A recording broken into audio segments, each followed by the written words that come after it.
Did you have a good Easter? Oh yeah. Everything was good. Played golf all day. Oh, sweet, man, sweet. Yeah. Oh, no, thank you, man, for letting me have a moment. I just wanted to obviously talk about your career and everything. Mhm. Obviously coming off your last win, I heard you nicknamed yourself, was it the Olympic Killer? Yeah, man. It's just a joke, man. Oh no, of course. But obviously you have, with that obviously win over Odlanier Solis and previously David Price, there was sort of talks about possible future opponent in Anthony Joshua. Did you see him Mhm. over the weekend against Jason Gavin? No, there's no reason to watch it right now. I mean, they're feeding him a lot of, a lot of, what's the word? Bums. Yeah, that's the word. They feed him a lot of bums, and there's no real reason to watch him. He's supposed to knock these guys out, and he's just doing what he's supposed to do at this point. So, what round did he knock the guy out in? Three, I believe. Yeah, third. Yeah. Yeah. I mean, Gavin probably didn't even really put up too much of a fight. So, what was there to watch? No. But that would you definitely be up for some sort of fight in the future, or would you give it? Hey, man, I'm ready when they ready. Yeah. Oh, okay. Because So, when the last time you heard of Tony Thompson declining a fight? no, of course. I mean, Exactly, never. no, never. Looking back, obviously on your resume, is it six different countries you've been to as a fighter? Um, you've obviously been to Germany. Was it three times? Canada, obviously Turkey recently, England twice.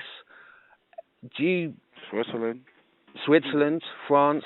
Um, do you feel sort of certain fighters and even the media they sort of underrate you because obviously you're having to travel abroad all the time?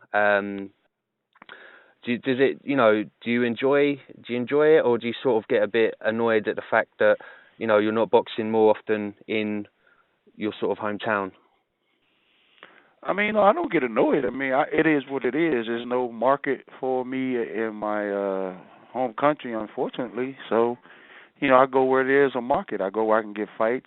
I go where I think in the European states, you guys take a bit more chances with your up and comers. Obviously, I think Yeah, in stateside, they're a little more careful with their prized possessions, so they don't match them up too tough.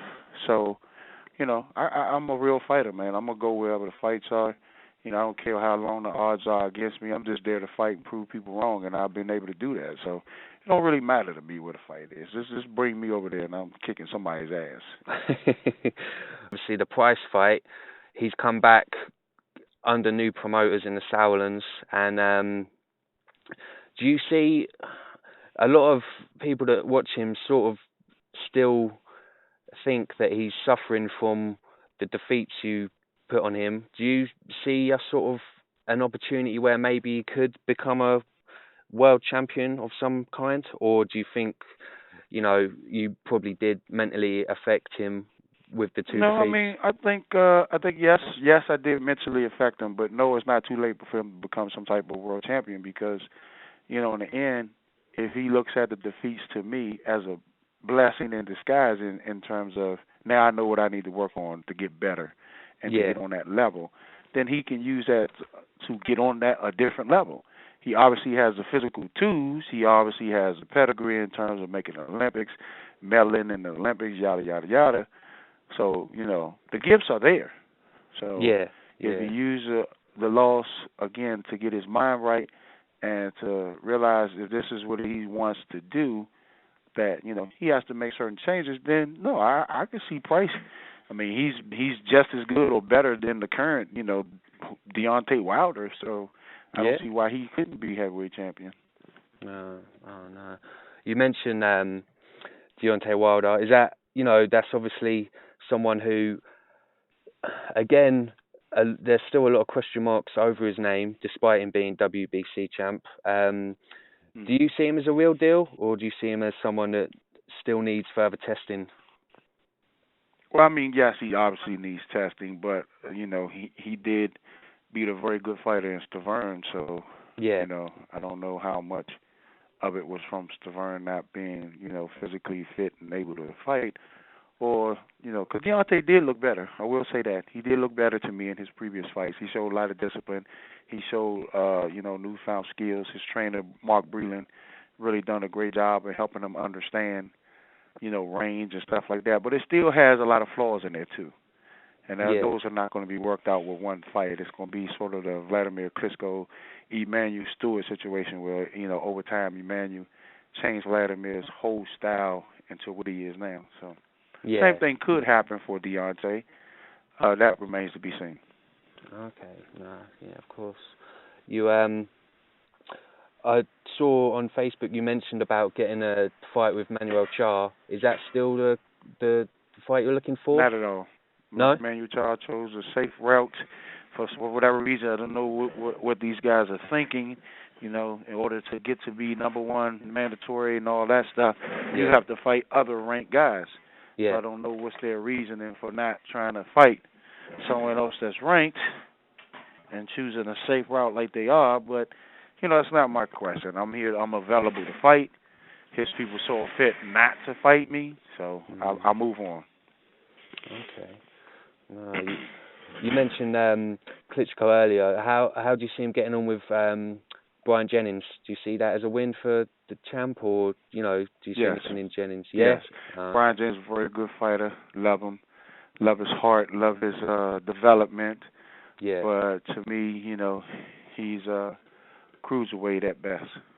Okay. Yeah. Vladimir's a real heavyweight champion. So. Yeah. Is in your opponents, has Vladimir been the best you fought?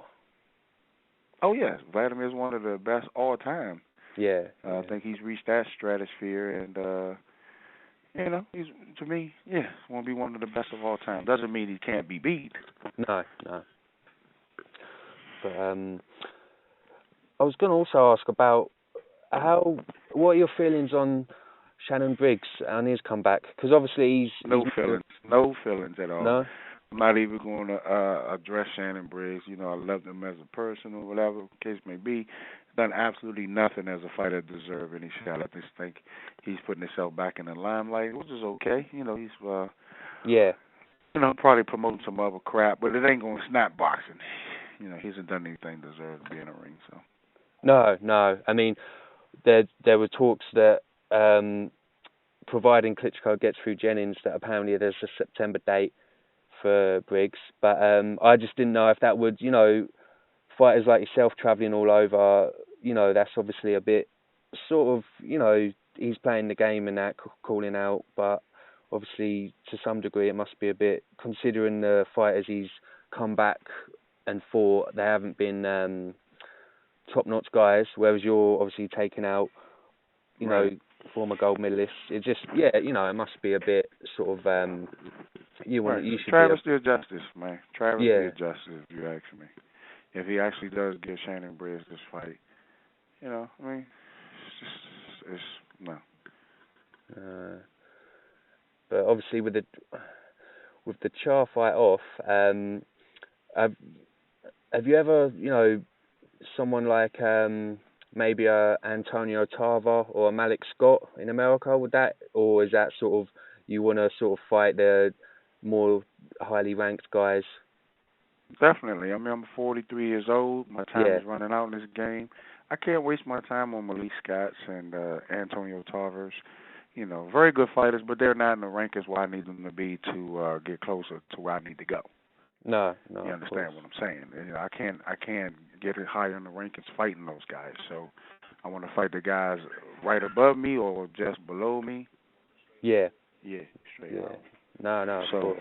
That makes sense, like you say, yeah. You made a good fan base over here in England with, obviously, with the prize wins, but in terms of, did you enjoy boxing over here in England, or? Oh, yes. I mean, like I said, it was one of the, best times I had, man. I love the fact that, the England fans are so passionate about boxing and, about their guy. They love Price when and I appreciated that, man. Just showing that type of support for your guy and just being there for him, and I loved the whole atmosphere. And then when he lost, they were gracious in the loss as well. So Yeah, that was one other thing I appreciated about them. And yeah. everybody wanted to buy you drinks and sit down and talk to you, and that was great. It was like a big party at the end. So I appreciate that about the fans over in England. No, no, of course. You, I know at that time there was, little talks about maybe Tyson Fury. Obviously, since then, Fury's, you've obviously both gone your separate ways. But again, is that? I mean, a lot of people seem to think since a few years ago he's come on and he's looked against Chisora. He done performed well, and recently against Christian Hammer. Do you see Fury being maybe top 3 or 4 in the world, or do you see again certain flaws that you might see in others? I mean, everybody has flaws. Even I have flaws, but Tyson is a big guy. Obviously, he's going to have a lot of advantages, and I think his people is doing a good job of matching him up against people that they know he can beat. His style is better than their style, so they're matching them up correctly. Now, will they match him up against a guy like me, and that's really going to test him? No. He's probably close to fighting Vladimir at some point, so they don't want him to get beat. So, again, they match him up against a too small Chisora or not interested Hammer. Yeah, yeah. It's interesting your take because I think a lot of people agree with your ideas of matchmaking because it does seem to be, obviously the old case of promoters, back their stable and they get their, they build up their heavyweights and then get them in with the sort of, like you say, people that they would normally take them out. But obviously, in terms of your career, you've had to come through it extremely difficult going to all these different countries and taking on their top guys. Again, is it something that, must be frustrating? No, not at all, man. No? I mean, only part about it that's if you keep pushing me about it, and the only part that's annoying is I hate to fly. That's it, man. I hate to fly, man. That's it, and I hate to be away from my family, so my kids. Of course, yeah, So yeah. that's it, man. Other than that, I'm a professional, and in every sense of the word, I am a professional. So I show up and I give a professional effort, no matter where the venue is.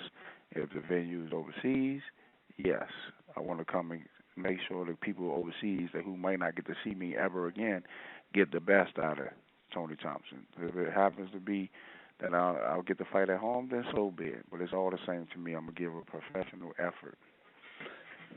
Where's what's the best sort of atmosphere you've experienced in terms of venues? Where would you say?